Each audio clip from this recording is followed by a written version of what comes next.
Итак, чтобы жить в реальном мире, чтобы стать настоящим человеком, а не прятаться под маской или манерами, снимите эту маску и попытайтесь быть настоящим. Чем дольше вы играете чью-то роль, тем чаще вам придется придумывать ложные оправдания, тем больше уловок придется использовать. Если бы я захотел увидеть того, кто не желает видеть меня, я бы сделал разные нелепые вещи. Но при этом, когда кто-то так поступает, я не считаю его порочным. Мне жаль его, потому что он не знает, как быть честным. И если вы не знаете, как быть честным, то расплата за это — боль и страдания. В любом случае. Но если вы честны, это значит, когда тот, кого вы любите, отвергает вас. На этом все. Примите это. И не говорите: «Почему ты так поступила, я не сделал ничего плохого». Просто скажите: «Раз ты этого хочешь, хорошо».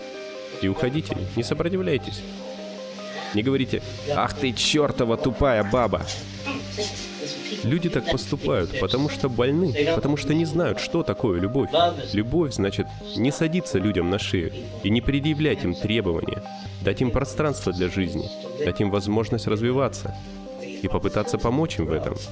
И если у них не получается, если они остаются далеко позади, то быть с ними жестоко для вас.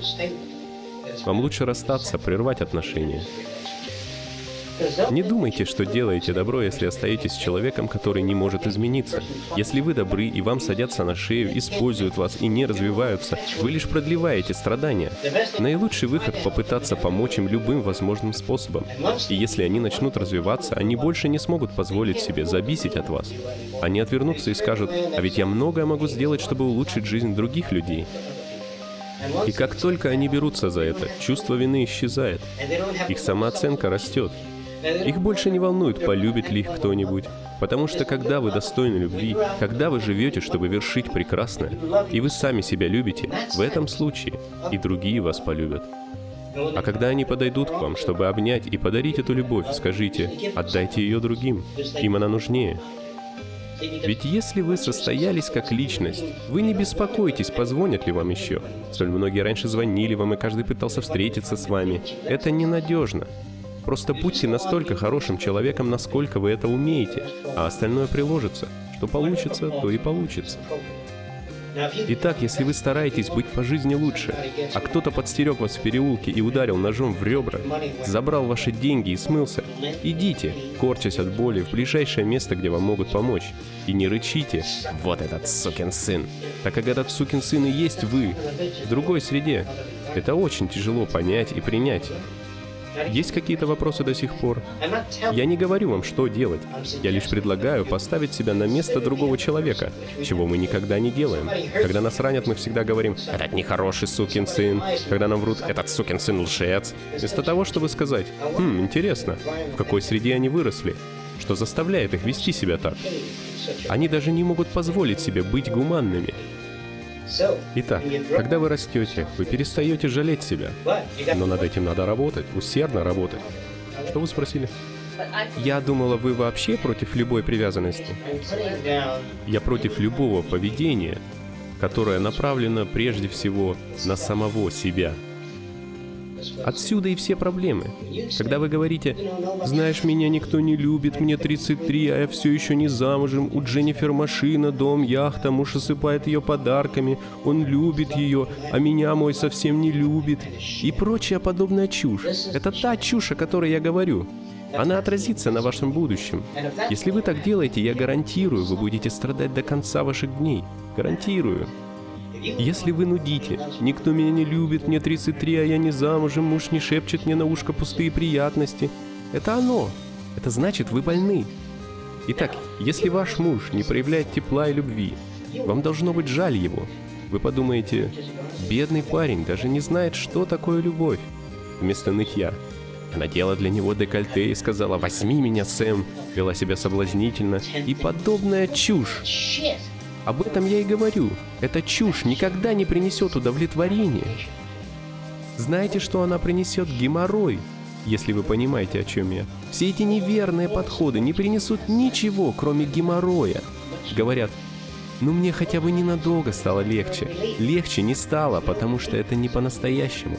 Это как будто вы просите кого-то почесать вам спину, которая жутко зудит от комариного укуса, а между вами стеклянный лист.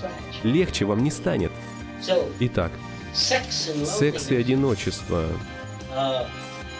Когда вы генерируете временное удовольствие, потому что вам тоскливо, вы дорого заплатите, потому что эти моменты скоротечны и быстро заканчиваются, а вы остаетесь с проблемой. Но если у вас нет самой проблемы, на этом все. Понимаете, о чем я? Когда у вас нет самой проблемы, в первую очередь, не надо никому ничего доказывать. Я желанна, так многие хотят меня. Или парень говорит, за выходные я переспал с 9 девками. Что он хочет этим доказать? Почему он не говорит, я переспал с одной за полгода? Что вы хотите доказать? Почему вам надо что-то доказывать другим? Почему парни пытаются повсюду доказать, что они очень мужественны? Почему они хотят доказать, что все вокруг восхищаются ими? Здесь что-то не так. Зачем мне хвастаться вам, что я построил отель Фонтенблю? Что со мной?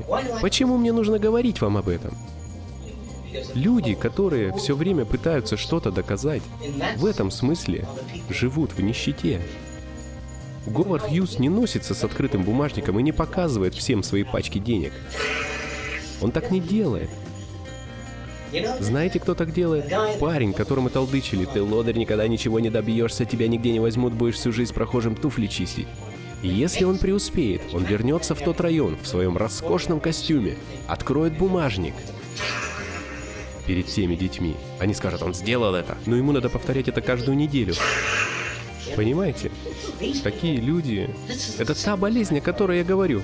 Вот если бы хоть кто-нибудь полюбил меня, что ж, задайте себе вопрос. Если бы я была парнем, полюбила бы я себя? О, нет, я не настолько хороша. Итак, хватит волноваться о том, полюбят ли вас другие.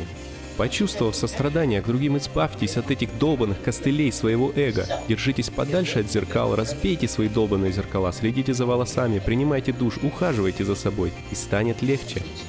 Когда какую бы любовь вы ни обрели, она будет настоящей. Но будучи на неверном пути, вы лишь боретесь с несуществующим врагом.